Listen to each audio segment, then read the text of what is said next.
As I said last week, the liberal media and activist journalists smell blood in the water after that sissy soy boy from Vox was able to convince YouTube to demonetize hundreds of channels because somebody was making fun of him for being a little sissy. This was the cover of the New York Times for their prestigious Sunday edition, which features a collage of mostly but not all conservative YouTubers in an article titled "The Making of a YouTube Radical: How the Site's Algorithms Played into the Hands of the Far Right." Featured in the montage are people like Alex Jones, Paul Joseph Watson, Steven Crowder, Lauren Southern, Gavin McInnes, and others, who this Kane guy, who they feature in the article, was watching and led him down the rabbit hole. Kane was a college dropout looking for direction.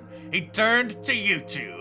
Soon he was pulled down to a far-right universe, watching thousands of videos filled with conspiracy theories, misogyny, and racism.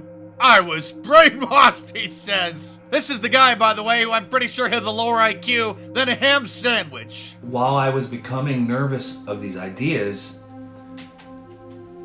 I still believed them anyway. And I thought that it was just the uncomfortable truth that I just didn't want to accept. But if I was going to be honest, that I would have to accept it. Liberalism is a mental disorder, kid. There's no way around it. Sorry! The New York Times says that few of the YouTubers he was watching had overt ties to establishment conservative groups. Well, good! And there was little talk about tax cuts or trade policy on their channels. Oh no. Instead, they rallied around issues like free speech and anti-feminism. Whoa! Portraying themselves as truth-telling rebels doing battle against the humorless social justice warriors. Their videos felt like episodes in a long-running soap opera with a constant stream of new heroes and villains. To Mr. Kane, all this felt like forbidden knowledge. Well, it is forbidden. That's why they're burying us under the algorithms. As if, just by watching some YouTube videos, he had been let into an exclusive club. Well, it's a club of us normal folks. Here's where the article says he really started to get radicalized. Quote, he began referring to himself as a tradcon, a traditional conservative, committed to old-fashioned gender norms.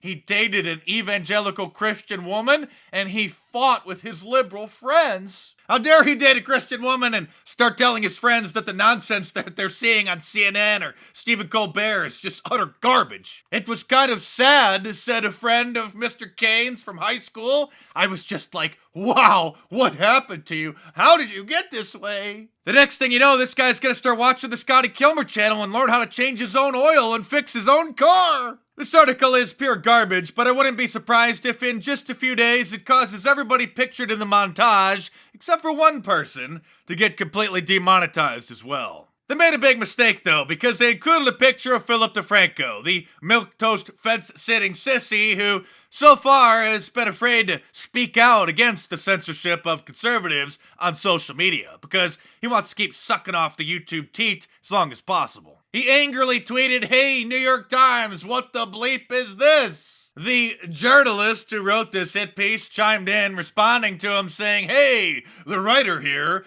this collage is just a sample of his viewing history. Some were far right, and some were not." But Philip DeFranco's fans are quite upset because by including his picture, obviously it lumps him in with, the cool YouTubers. Also over the weekend, Google CEO Sundar Pichai sat down with Axios, another one of these newer and well-funded online media companies, to say that YouTube will continue to censor more YouTube videos that don't violate their policies, but what they consider to be borderline, or maybe right up at the border. They don't violate the policy, but they're still just going to declare that they do. What goes through your mind when you watch a video like the recent one? You had this teenager what appeared to be donning Muslim garb, spewing a lot of anti-Muslim, anti-Semitic, Oh, Soph, homophobic he's talking hate. about What goes Soph. through your mind when you see a video like that and see that it's gotten 350,000 views? Well, we are going to continue censoring more videos and cramming a bunch of LGBT content down everybody's throat. We will also continue demonetizing conservative channels and making sure that people don't get notifications so that we suppress their views so that they don't appear as popular as they actually are. They're not going to wait until just 2 or 3 months before the 2020 election to silence as many conservative voices online as possible. That's why they're going full steam ahead right now. So I appreciate your support, guys, because it's needed now more than ever. And if you enjoy watching these videos, click some of the links in the description below to support the channel by sponsoring me on Patreon for $5 a month or however much you want. Or go on over to my online store, markdice.com, and get one of my awesome shirts, like the new America First shirt.